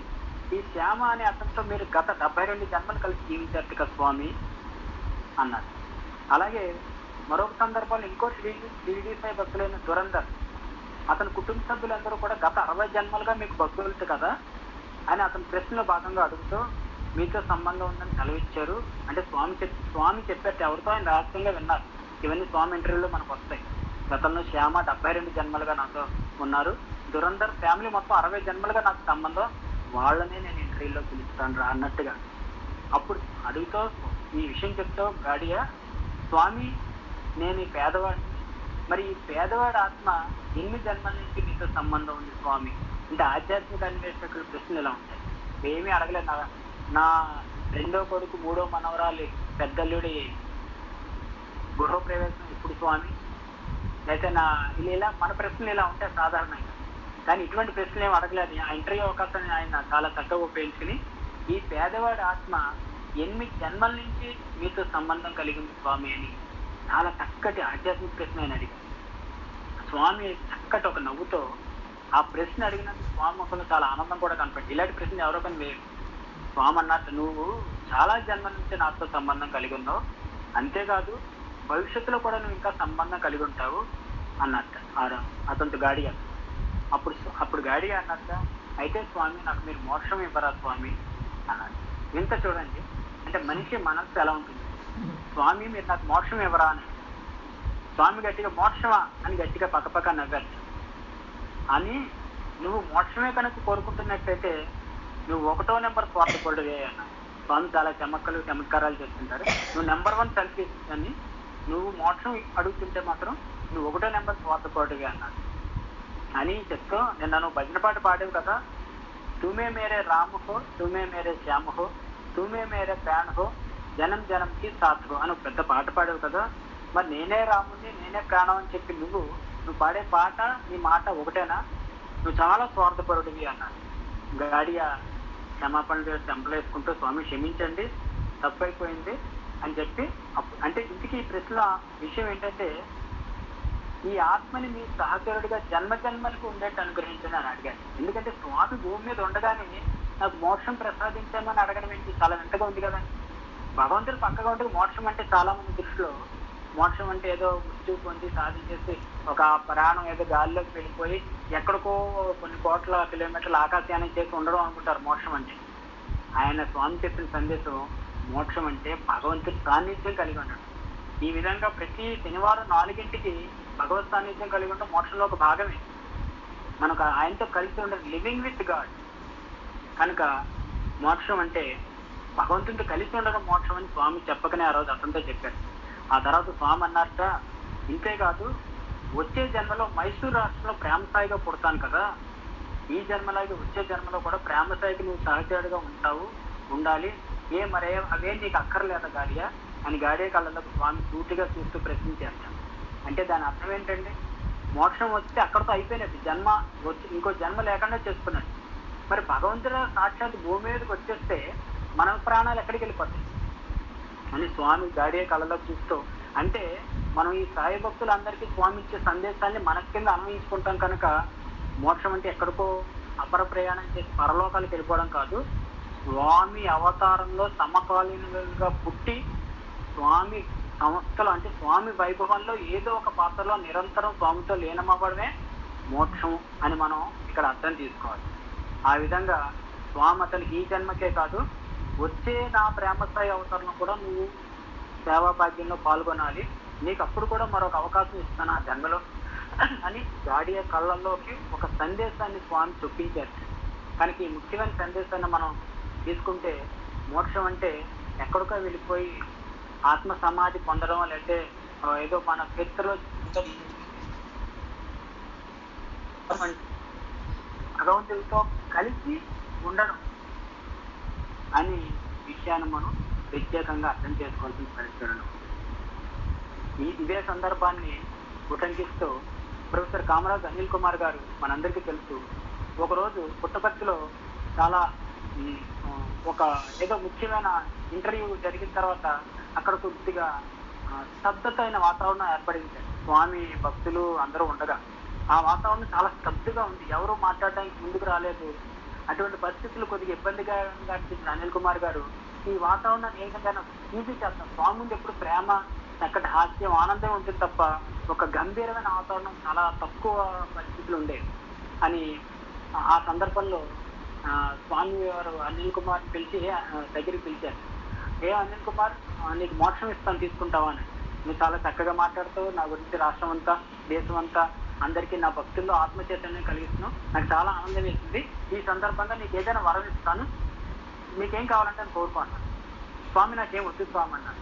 అలా కాదు, నువ్వు లెక్చర్లు చెప్తావు కదా, నా దగ్గర లెక్చర్లు చెప్పకు, నీకేం కావాలో అది కోరుకో, నేను ఇస్తాను, నేను భగవంతుడిని, నువ్వు భక్తుడివి, నా బాధ్యత అది, నువ్వేం కోరుకున్నా నేను ఇస్తాను అన్నాను. అప్పుడు అతను ఏం చెప్పబోతుంటే స్వామి ఇంకో స్టెప్ ముందుకేసి, అయితే ఓ పని చేస్తాను, నీకు మోక్షం ఇస్తాను తీసుకో అన్నాడు అనిల్ కుమార్. నాకు తెలిసి బహుశా ఎంతమంది స్వామిలో అడిగారో తెలియదు, ఆయన దివ్య నీకు మోక్షం ఇస్తాను తీసుకొని ఆ పరమశివుడు అడిగేస్తే ఎంత అద్భుతమైన వరం అండి అది. ఆ వరం కోసం రావణాసురుడు కానీ, గొప్ప గొప్ప మహర్షులు కానీ, యోగులు కానీ, పురాణాల్లో దేవతామూర్తులే ఆ పరమశివుడి గురించి నిద్రాహారాలు మాని హఠయోగాలు చేసి తపస్సులు చేసి ఈ చిన్న వాక్కు గురించి ఆ రోజు ప్రత్యక్షమే పరమశివుడు తదాస్తు అన్న ఒక్క వాక్యం గురించి అటువంటి స్వామాలు అడగగానే అనిల్ కుమార్ గారు స్వామి కాళ్ళ మీద పడిపోయారు. స్వామి నాకు మోక్షం వద్దు స్వామి అన్నారు. ఇది ఎవరు మనం ఊహించలేం. ఎవరైనా అసలు చివరికి ఏం కావాలంటే అంటే కొద్దిగా వేదాంత భాషలో మాట్లాడే వాళ్ళు భక్తులు కనుక ఏం కావాలంటే మోక్షం కావాలంట. కానీ అనిల్ కుమార్ గారు స్వామి కాళ్ళు వెంటనే పట్టేసి స్వామి నాకు మోక్షం వద్దు స్వామి అన్నారు. అంటే స్వామి జగన్నాటకం ఉంది. ఇదంతా ఇవన్నీ ఎందుకు చేస్తుంటారంటే మనకి సందేశాలు. ఈ రోజు నేను ఇలా మీకు చెప్తున్నానంటే ఆ రోజు ఆ సన్నివేశం జరగబట్టి కానీ వెంటనే స్వామి ఆశ్చర్యంగా నటిస్తూ ఏమి మోక్షం ఇస్తా అంటే వద్దంటావా, వీళ్ళందరూ దేని గురించి వస్తున్నారు నాకు అసలు అని స్వామి చాలా ఆశ్చర్యంగా పరిస్థితి పెట్టారు. మోక్షం ఇస్తా అంటే నువ్వు వద్దంటావా అని. అవును స్వామి అన్నాను. నువ్వు ఎందుకో చెప్పన్నాను. చుట్టూరా విద్యార్థులు, కొంతమంది లెక్చరర్లు అందరూ ఉన్నారు. మోక్షం వద్దంటావు ఏంటంటే అప్పుడు చెప్పారు అనిల్ కుమార్ గారు, స్వామి ఆ మోక్షం ఎర్రగా ఉంటుందో నల్లగా ఉంటుందో నాకు తెలియదు, చాలా ఆశ్చర్యపరంగా స్వామి ఆ మోక్షం పొడుగ్గా ఉంటుందో పొట్టుగా ఉంటుందో నాకు తెలియదు, అలాగే స్వామి అది తీయగా ఉంటుందో చేదుగా ఉంటుందో కూడా తెలియదు అని అనేక రకాలు చెప్తూ ఏమీ తెలియని ఆ మోక్షం నాకెందుకు స్వామి, చక్కగా రోజు నీ దగ్గర ఉంటున్నాను, తీయటి మధుర పదార్థాలు సేవిస్తున్నాను, ప్రపంచంలో ఎవ్వరికి పొందని గౌరవం నాకు ఈ రోజు పొందుతున్నాను, రోజంతా ఆనందంగా ఉంటున్నాను, ఇంతకంటే దేని ముందు ఆ మోక్షం నాకు అనవసరం స్వామి, నాకు మోక్షం అక్కడే తీసేసుకో అన్నట్టు. చాలా అది వింటుంటే సన్నివేశం మనకి నవ్వు ఆగదు, చాలా హృదయంగా ఉంటుంది. నాకేం వద్దు స్వామి, ఆ మోక్షం ఎలా ఉంటుందో నాకు తెలియదు, దాని గురించి పైగా ఆ మోక్షం చూసి బాగుంది అనిల్ కుమార్ అని చెప్పిన వాళ్ళు లేరు, ఫలానా మోక్షం బాగుంటుందయ్యా అని. ఇవన్నీ నాకెందుకు, నాకు అక్కర్లేదు, నీ దగ్గర నీ పాదాల దగ్గర చిరకాలం ఇలా ఉండిపోతాను స్వామి. సో ఈ మోక్షాపేక్ష అనే మొట్టమొదటి లక్షణంలో దీని ద్వారా మనం తెలుసుకునే విషయం ఏంటంటే ఆ పదం చాలా అద్భుతంగా ఉంది, కానీ భగవత్ సాన్నిధ్యమే మోక్షం. లివింగ్ విత్ గాడ్ ఇదే మనకు మోక్షం అని విషయం మనం తెలుసుకోవాలి. అది ప్రపంచానికి బహుశా అనిల్ కుమార్ గారి ద్వారా స్వామి తెలియజేశారు. అలాగే స్వభావం మర్చిన పులిపిల్లల ఉదాహరణలో కూడా మిమ్మల్ని మీరు మర్చిపోయారు. తల్లిని మర్చిపోయిన పులిపిల్ల తల్లి దరికి చేరిన తర్వాత ఎలా అయితే ఆనందపడుతుందో, ఇక్కడ మోక్షం అంటే భగవంతుని దరికి చేరడం. ఇదే ఉపవాసం అని మనం ఎలాగో దగ్గర భగవంతునికి ఆవాసం అన్నట్టుగా భగవంతునికి దగ్గరగా వెళ్ళడం మోక్షం. చాలు, స్వామి మోక్షాన్ని మనం అందరం పొందాం, స్వామికి దగ్గరగా ఉన్నాం. గంటలు కుల్వంత హాల్లో గడిపాం, పాత మందిరాల్లో గడిపారు, ఆ ఇంటర్వ్యూల కోసం వెయిట్ చేస్తాం. ఆయన గురించి మందిర హాల్ బయట మాట్లాడుకుంటూ ఐస్ క్రీమ్ తింటున్నా, టిఫిన్ చేస్తున్న సౌత్ ఇండియన్ క్యాంటీన్ లో ఉన్న స్వామి గురించే మాట్లాడుకున్నాం. ఇంట్లోకి వచ్చిన స్వామి పుస్తకాలు తెచ్చుకుని ట్రైన్లో చదువుకున్నాం, స్వామి పుస్తకాలు మనం ఉపన్యాసాలు చెప్పుకున్నాం. ఇది ఇంతకు మించి మోక్షం ఏముంటుంది? కనుక మనం అందరం కూడా భగవంతుడి దయ వల్ల మోక్షానికి అర్హులు అనే నేను అర్హులైన జాబితాలో ఉన్నాం. ఎందుకంటే శ్రీకృష్ణ పరమాత్మ నారదుడితో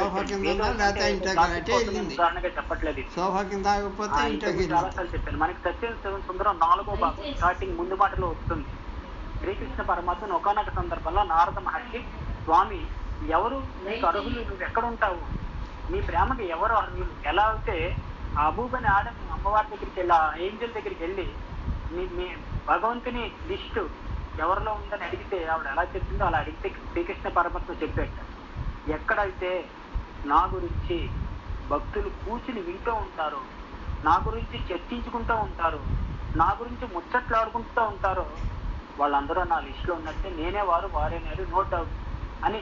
ఎలాగైతే పద్మ పురాణంలో మన అందరికీ తెలుసు, ఎక్కడ ఉంటావు నువ్వు విష్ణుమూర్తిని అడిగినప్పుడు నారదుడు మీ అందరికీ తెలుసు, ఎక్కడైతే నా భక్తులు నా గురించి గానం చేస్తూ ఉంటారో అక్కడ నేను ఉంటాను అని. తత్ప్రతిష్టామి నారద అని ఎత్ర అని మనకి వచ్చిందో అది మనందరికీ సాధారణంగా తెలిసిన విషయం. మద్భక్త ఎత్ర గాయంతి తత్ప్రతిష్టామి నారద అనేది చాలా మంది పద్మ పురాణంలో వచ్చింది తెలుసు. అయితే ఈ సందర్భంలో శ్రీకృష్ణ పరమాత్మ చెప్పింది ఏంటంటే, మరి యద్భక్త మత్ర గాయంతి అని వచ్చింది, మరి నాకు గానం రాదు స్వామి, మరి ఎలా అంటే మన స్వామి మన దగ్గర స్వామి శ్రీకృష్ణ పరమాత్మ ఇంకొద్దిగా ముందుకు 5000 సంవత్సరాలు ముందుకు వచ్చాడు కనుక నా గురించి ఎక్కడ కూర్చుని మాట్లాడుకుంటూ ఉంటారు, ముచ్చటించుకుంటూ ఉంటారు, నా గురించి వింటూ ఉంటారు. ఎందుకంటే గోపికలంతా అదే చేశారు. ఒక గోపిక కూర్చుని మనకు ఆండాలు గోదాదేవి వ్రతంలో వస్తుంది, అతి త్వరలో ధనుర్మాసం వస్తుంది మనకి. ఒక్కొక్క గోపిక చెప్తూ ఉందిట, ఆ కృష్ణుడు ఇలా ఉండేవాడు, ఆ మల్లెపొదల్లో ఉండేవాడు, ఇలా అవన్నీ అందరూ విని వాళ్ళని వాళ్ళు మర్చిపోయేవారు, తన్మయత్వం చెందేవారు. ఆ సమయం అంతా వాళ్ళ మనసులో కృష్ణ పరమాత్మ చుట్టూ తిరిగే. అంతే, అదే మోక్షం. దీన్నే భ్రమర కీటక న్యాయం అని చెప్తుంది శాస్త్రం. భ్రమర కీటక న్యాయం. భ్రమర కీటక న్యాయం అంటే ఏంటంటే, ఈ భ్రమరం వెళ్ళి ఈ 9 భ్రమరం వెళ్ళి ఏం చేస్తుందంటే ఒక చిన్న పురుగు కీటకాన్ని ఈ చెట్ల నుంచి తీసుకొచ్చి తన గూడులో పెడుతుంటాను. భ్రమరం పెట్టి ఆ భ్రమరం ఏం చేస్తుందంటే ఆ కీటకం చుట్టూ తిరుగుతూ అది మన శబ్దం చేస్తుంది. ఏది? ఈ భ్రమరం.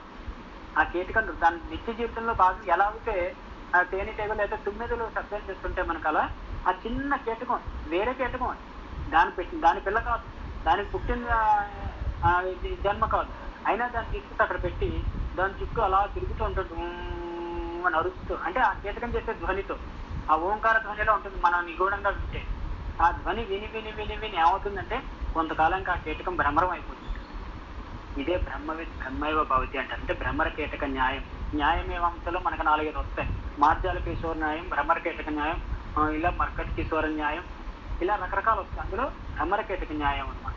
ఈ భ్రమర కీటక న్యాయంలో చివరికి ఈ భక్తుడు భగవంతుడు అయిపోతాడు.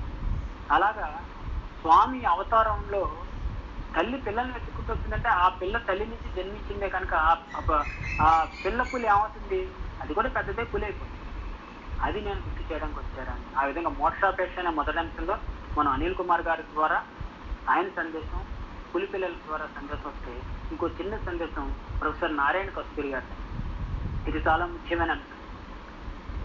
నా మాట కొద్దిగా వేగంగా వెళ్తుంది, ఎందుకంటే సమయం విలువ తెలుసు నాకు. ఎవరికైనా అర్థం కాకపోతే అడగండి, నేను కొద్దిగా స్పీడ్గా చెప్తూ ఉంటాను. ఒకనొక సందర్భంలో మీ అందరికీ ప్రత్యేకించి చెప్పక్కర్లేదు, finger countable persons of Sathya Sai devotees అంటే ఎవరినైనా స్వామి సంస్థలో ఉన్న మన పెద్దవాళ్ళని ఎవరినైనా ఒక 4-5 స్వామి భక్తుల పేర్లు చెప్పండి అని కొత్త వాళ్ళు ఎవరైనా అడిగితే మనం వెంటనే టకటక వచ్చేస్తాయి. అందులో ఫింగర్ కౌంటబుల్ పర్సన్స్ ఒక 4-5 పేర్లు ఏంటంటే ప్రొఫెసర్ కస్తూరి గారని, లేదంటే మనం గోకాక్ గారని, లేదంటే ఇలా వరుసగా మనం చెప్పుకోవచ్చు. మన ఆంధ్ర భక్తులు అవ్వచ్చు, లేకపోతే తమిళనాడు వాళ్ళు అవ్వచ్చు, శ్రీనివాసం గారు, చాలా మంది పూర్వతరం భక్తులు ఉన్నారు. మనకి గణపతి శాస్త్రి గారు, ఇలా చాలా మంది ఉన్నారు. అందులో మన ప్రొఫెసర్ కస్తూరి గారి తొలి తరం స్వామి యొక్క సుప్రసిద్ధ భక్తులు. మీ అందరికీ తెలిసింది, ఎవరిన కొత్త వాళ్ళ కోసం చెప్తున్నాను. ఈ సత్యశివ సుందరం మొదటి 3 భాగాలు రాసిన కస్తూరి గారు అవుతాయి, డెఫినెట్ గా అవుతాయి. కంప్లీట్ చేస్తాం. టైం ఎంత ఉంది మనకి? 5:30. చాలా ఫాస్ట్ గా, అంటే చాలా ముఖ్యమైన ఏం లేదు. ఒకవేళ కంప్లీట్ అవ్వకపోతే నెక్స్ట్ కంటిన్యూ చేయొచ్చు మళ్ళీ ఇంకో వీక్. అది చాలా, అంటే నాకు ఈ టాపిక్ యొక్క ఫలం పూర్తిగా అంటారు. ఈ కస్తూరి గారు ఏం చేస్తారంటే, తొలినాళ్ళలో స్వామి దగ్గరికి వచ్చినప్పుడు ఈయన జన్మతః సుప్రసిద్ధ బ్రాహ్మణ వంశం నుంచి రావడం వల్ల ఈయన స్వామి పదంలోకి వచ్చిన వంశపారంపర్యం ఉన్న లక్షణాల వల్ల ఈయనకి డ్యూటీ ఏంటంటే మార్నింగే వెళ్ళి స్వామిని తెల్లవారగట్లే ఆయన సుప్రభాత కార్యక్రమానికి స్వామి దగ్గరికి వెళ్ళి ఆయన ఆహ్వానించి తీసుకురావాలి. ఈయన అలాగే ఉదయాన్నే చిత్రావతి కట్టి స్నానం చేసేసి చక్కగా శివోపాసన మంత్రాలన్నీ కట్టుకుని పంచి కట్టుకుని స్నానం చేసి స్వామి మందిరానికి వెళ్ళి వెళ్ళగానే స్వామి తలుపు తీసుకుని రాగానే ఆ రోజు చేయవలసిన 2-3 విషయాల గురించి స్వామి దగ్గర జస్ట్ నోట్ తీసుకుని ఆయన వస్తారు. ఇది ఆయన ఫస్ట్ టైం లైన్ డ్యూటీ. అలాగే ఏ వాహినిలు ఏం రాయాలి, సనాతన సభ ఏం ఇవ్వాలి, ఇవన్నీ డిస్కస్ ఒక 3-4 నిమిషాలు అలాగే ఆయన. కానీ యాక్చువల్గా ఆయన ఇంటెన్షన్ ఏంటంటే, ఈ ఫలానా ఈ గొప్ప స్వామి దగ్గర మనం ఏదైనా ఒక మంచి మంత్రం పొందుతామని వెళ్ళేవాడు. ఎందుకంటే ఆయన భయభక్తి స్వామి డివోటీ కాదు కనుక. ఆయన ఒక స్థాయిలో ఎదిగిన తర్వాత స్వామి డివోటీ అయ్యారు కస్తూరి గారు. అలాగా ఆయన ఒక 6 నెలల పాటు ఇదే ఆయన పని. పొద్దున్నే లేవడం, చిత్రావతికి వెళ్ళడం, స్నానం చేయడం, తడిబట్ట ఆరేసుకోవడం, మడి కట్టుకోవడం, పంచె కట్టేసుకోవడం, నామాలు పెట్టుకోవడం, త్రిపుండ్రం, విభూతితో స్వామి దగ్గరికి వెళ్ళి తలుపు కొట్టిందే స్వామి బయటకు వచ్చి ఈ రోజు అది ఉందని ఒక 2 నిమిషాలు మాట్లాడి వెళ్తారు. ఇలా 6 నెలలు గడిచిపెట్టి 6వ నెలకి ఆయనకి ఏడుపు వచ్చేసి, ఎందుకని వస్తున్నారు స్వామి ఏదో పనిచేస్తారు, అది చూస్తావా, సనాతన సభలో టాపిక్ రాస్తావా, ఇంచేవని చెప్తున్నారు. కానీ ఈయనతో ఏమి డిస్కస్ చేసినారు. ఒకరోజు ఇదే కార్యక్రమంలో ఒక మన దగ్గర స్వామి దగ్గర ఒక ఉదయం వెళ్ళిన తర్వాత కళ్ళంపటి నీళ్ళు జల్ ఆడిపోతున్నాయి. మరి వెయిటింగ్ 6 నెలల పాటు జరిగింది. స్వామి ఏంటి అది, ఎలా ఉన్నావు ఏంటి అని అడిగాను. అని చెప్పారు, స్వామి నాకు అని ఆయన చాలా ఆదర్శగానే ఏదో నీకేదో వేదంలో ఉన్నట్టు ఏం కావాలి ఏంటంటే, నాకు మీరు ఏదైనా మంత్రం ఇవ్వండి స్వామి అని అడిగారు కస్తూరి గారు. భగవంతుని, స్వామి మీరు ఏదైనా మంత్రోపదేశం చేస్తారని నేను ఆశిస్తున్నా, అది ఒకటే నా కోరిక. ఇందాక అనిల్ కుమార్ గారిని మోక్షం కావాలా అన్నట్టుగా అనమాట. ఏదైనా ఏదో ఆలోచనలో ఉన్నట్టు అంటే, ఎందుకంటే పూర్వాశ్రమంలో మన అందరికీ తెలుసు, భక్తులు 5 ఏళ్ళు 10 ఏళ్ళు 6 ఏళ్ళు ఏం కావాలంటే మంత్రోపదేశం పొందేవారు గురువు నుంచి. అదే పెద్ద శ్రమ వాళ్ళకి. 10 ఏళ్ళు 11 ఏళ్ళు సూత్రుషులని చేసేవారు. అలా స్వామి దగ్గరికి వెళ్ళి, స్వామి నాకు మంత్రాన్ని, ఇదే తపంతో ఆయన వచ్చారు స్వామి పదంలో కూడా. ఏం కావాలి నీకు అంటే, మంత్రం కావాలి స్వామి అన్నారు. అంటే ఆయన ఏదో పంచాక్షరో అష్టాక్షరో ద్వాదశాక్షరో ఇస్తారన్నమాట. అప్పుడు స్వామి అవునా మంత్రం కావాలా అని స్వామి చమత్కారం చూస్తూ, మంత్రం ఇస్తే ఏం చేస్తావు నువ్వు అని. స్వామి మంత్రం ఇస్తే దాన్ని పఠిస్తాను అన్నాడు. పఠిస్తే నీకు ఏమొస్తుంది అన్నాడు. స్వామి నాకు భగవత్ సాక్షాత్కారం, భగవత్ సాన్నిధ్యం కలుగుతుంది అన్నారు. అంటే మనం ఏ స్థాయిలో, అంటే మనిషి ఆలోచన ఎంత దిగువ స్థాయిలో ఉంటుంది అనేది ఆయన కస్తూరి గారే వర్ణించి చెప్పింది అనమాట. స్వామి ఈ మంత్ర పఠనం వల్ల నాకు భగవత్ సాన్నిధ్యం కలుగుతుంది, భగవంతుడి యొక్క కటాక్షం కలుగుతుంది అన్నమాట. ఏంటి వినపడలేదు. ఆ స్వామి మనం చాలాసార్లు ఇంటర్వ్యూలో చూస్తున్నాం, ఎవరన్నా మాట్లాడుతుంటే వినపడలేదు అంటారు 2-3 సార్లు అని, ఏదో తల ఇలా దగ్గర పెడతారు, అంటే వినపట్లేదు కొద్ది గట్టిగా చెప్పండి. అప్పుడు స్వామి దగ్గరికి ఏంటి అన్నారు 2-3 సార్లు. నేను స్వామికి వినపడలేదని స్వామి దగ్గరికి వచ్చి చెవిలో, స్వామి నాకు భగవత్ సాన్నిధ్యం దొరుకుతుంది, భగవత్ కటాక్షం దొరుకుతుంది అని నేను మంత్రం అడుగుతున్నాను అన్న. అప్పుడు ఇతను ఇలా అడుగుతున్నప్పుడు స్వామి చెవికి దగ్గరగా, ఈయనకి స్వామికి మధ్య ఉన్న గ్యాప్ బహుశా 2 మిల్లీమీటర్లే, అంత దగ్గరలో అడుగుతున్నారు చెవిలో. అంటే స్వామిని టచ్ చేయకుండానే చెవిలో చెప్పినట్టు. అప్పుడు అన్నట్టు స్వామి, ఇంతకంటే దగ్గరగా సాన్నిధ్యం దొరుకుతుందా నీకు అన్నట్టు. ఇంతకంటే దగ్గరగా దొరుకుతుందా? ఒక్కసారి 1000 విస్ఫోటనాలు జరిగేటండి ఆయన మదనాల్లో, అంతర్మదనాల్లో. ఇంతకంటే భగవత్ కటాక్షం నీకు దక్కుతుందా అన్నాడు. అంటే భగవంతుడికి 1 మిల్లీమీటర్, బహుశా అన్ని 100 సంవత్సరాలు తపస్సు చేసిన మహాపురుషులు, ఈవెన్ నారదుని కూడా లెక్కేసుకుంటే శ్రీకృష్ణ పరమాత్మకి అంత దగ్గరికి వెళ్ళాడో లేదో డౌటే. ఇంతకు మించి కటాక్షం దొరుకుతుందా? ఇంతకు మించి భగవత్ సాన్నిధ్యం, క్లోజ్ ప్రాక్సిమిటీ దొరుకుతుందా అని స్వామి అంటే, ఆయన ఆ రోజంతా కూడా మాటలు ఎదుటి అలా ఉండిపోయారు. భోజనం ఆ మాట అన్నీ ఆగిపోయి ఇంక ఆ రూమ్కి వచ్చేసారు కానీ ఆయన అదే ఆలోచిస్తున్నారు, ఇదా నేను పక్కనే భగవంతుని ఎత్తుకుని నేను మంత్రం అడగడం ఏంటి అని. సో ఈ విషయంలో మనం తెలుసుకోవాలి ఏంటంటే, ఈ మోక్షాపేక్ష అనే విషయంలో ఇటువంటి గొప్ప భక్తులు మనకి ఇచ్చిన సందేశంలో మోక్షాపేక్ష కలిగి ఉండాలి, నో డౌట్. కాకపోతే మనం మోక్ష మార్గంలో సాధనలోనే ఉన్నాం. సో మొదటి లక్షణం చాలా కొంతవరకు నాకున్న పరిమిత పరిజ్ఞానంలో మీ ముందు ప్రయత్నించాను. ఇప్పుడు మనం మన డాక్టర్ జిఎల్ సరస్వతి గారి అడిగి సమయం అంత ఉందో సాయిరామా 5 minutes అంతే. ఇంకా ట్యాక్ కాకపోతే ఇంకా ఇంకో వీక్ నీకు నో డౌట్. టైం ఎలాగా మనం పరిస్థితుల్లో 5 నిమిషాల సమయం ఉంది కనుక. సో ఫస్ట్ సాయి భక్తులు కొన్న 3 లక్షణాల్లో విపరీతమైన మోక్షాపేక్ష, మామూలు మోక్షాపేక్ష కాదు, ఎందుకంటే అదే కంప్లీట్ ఉండాలి. రెండోది అచంచల విశ్వాసం. అలాగే మూడోది ఏంటంటే సమాజంలో ఒక మంచి వ్యక్తి కింద. ఈ విశ్వాసం అనే టాపిక్ నెక్స్ట్ టైం చెప్పుకున్నాను, అది అన్లిమిటెడ్ టాపిక్, చాలా పెద్దది. మూడోది సమాజంలో ఒక మంచి వ్యక్తి కింద. మరి అనుకోవచ్చు మన సాయి భక్తులు చాలా మంది వివిధ ప్రాంతాల నుంచి, బ్యాక్గ్రౌండ్స్ నుంచి వచ్చిన వాళ్ళు చాలా మంది ఉన్నారు. ఈవెన్ ఒకనొక సందర్భంలో ఒక నక్సలైట్ కూడా స్వామి ఈ పదంలోకి రావడం, అలాగే ఒక హత్య చేసిన హంతకుడు, కల్పగిరి కథ మీరు అందరూ చదివారు, నేను మిస్టేక్ కొత్తగా చెప్పగల. కల్పగిరి అనే ఒక వ్యక్తి హత్య చేసి స్వామి దగ్గరికి వచ్చాడు. తర్వాత స్వామి గుర్తు చేసి, నువ్వు భారతీయ శిక్షాస్మృతి ప్రకారం నీకు శిక్ష పడుతుంది, నువ్వు వెళ్ళిపో, నువ్వు భక్తుడి కింద ఉన్నా సరే నువ్వు అది మన 10 Commandments లో వస్తున్నాను, చట్టాన్ని న్యాయాన్ని గౌరవించాలి, నేను నిన్ను చూసుకుంటానులే అని స్వామి చెప్పడం. అలాగే ఆ కల్పగిరి పోలీస్ స్టేషన్కి తన గ్రామానికి వెళ్ళి తర్వాత లొంగిపోవడం, ఆ తర్వాత అతనికి మరణ శిక్ష పడడం కోర్టులో జరిగేది. కానీ కల్పగిరి విశ్వాసాన్ని ఏమాత్రం కోల్పోగలేదు. ఇప్పుడు ఆ తర్వాత ఏమైంది, అతని మరణాన్ని కూడా సిద్ధమైన పరిస్థితిలో అతనికి సుప్రీంకోర్టు చీఫ్ జస్టిస్ ఆయనకి మరణ శిక్షను రద్దు చేసి ఇవ్వడం, ఇవన్నీ మనందరికీ తెలుసు, చాలా అద్భుతమైన అంశాలు. కనుక ఇవన్నీ ఎలా అంటే స్వామి పదంలో ఉండాలంటే ఈ 3వ పాయింట్ నేను చెప్పేది, సమాజంలో అతను ఒక మంచి పేరు ఉన్న ఒక వ్యక్తి కింద అవ్వాలి. మరి అందరూ మంచి వాళ్ళ సంస్థలోకి వస్తారంటే, మరి కల్పగిరి ప్రస్థానం మనం చూపించుకున్నా, ఒక నక్సలైట్ ప్రస్థానం ఊహించుకున్నా, అలాగే లాస్ట్ 1 minute లోపల వచ్చేస్తుంది. అలాగే ఒకరోజు స్వామి ఇంటర్వ్యూలో చాలా మంది విదేశీ భక్తులు వస్తే ఇంటర్వ్యూలో ఒక్కొక్కరి దగ్గరికి స్వామితో ఒక థాయిలాండ్ నుంచి వచ్చిన ఒక వ్యక్తిని భుజం మీద చేసి స్వామి ఇలా రాస్తున్నట్టు. అతను చాలా ఆనందంగా ఉంటే అక్కడ స్వామి దర్శనం దొరికిందని వచ్చిన వాళ్ళందరూ థాయిలాండ్ వచ్చిందంతా గ్రూప్ అంతా ఆనందపడ్డారు, అంత దూరం నుంచి వచ్చాము స్వామి. తర్వాత స్వామి అలా మాట్లాడుతూ అతను చేయి పట్టుకున్నట్ట, అతను కూడా స్వామికి షేక్ హ్యాండ్ ఇచ్చారట. అప్పుడు స్వామి చెయ్యెత్తి, ఈ చేస్తేనే కదా ఆ రోజు నలుగురిని హత్య చేసి చంపేసావు అన్నట్టు. షాక్ అయ్యాడు అక్కడ చుట్టుపక్కల వాళ్ళందరూ, ఎందుకంటే అతను గతంలో ఒక అంతకు, ఈ చేతిని సేవలో పెట్టు, ఆ పాపం కడుక్కుపోతుంది అని చెప్పి అది ఒక అద్భుతమైన కథనం. ఆ తర్వాత అతను ఆ చేతితో విపరీతమైన, అంటే ఆ 2 చేతులతో ఆ పాపానంతా కడుకున్నంతలా సేవ చేసి చాలా ఉత్తమమైన పదంలోకి వెళ్ళాడు. కనుక స్వామి పదంలోకి రావడానికి ముందు బ్యాక్గ్రౌండ్ ఎలాగో ఉన్నా, నేను టాపిక్ స్టార్టింగ్ లో చెప్పినట్టుగా సత్యసాయి పదంలో మనం అబూబెనాడ బుక్ లో ఉన్నామా లేదా లెక్క చేసుకోవాలంటే మోక్షాపేక్ష, అచంచల విశ్వాసం, మూడోది మన పేరు సమాజంలో బ్యాడ్ రాకూడదు.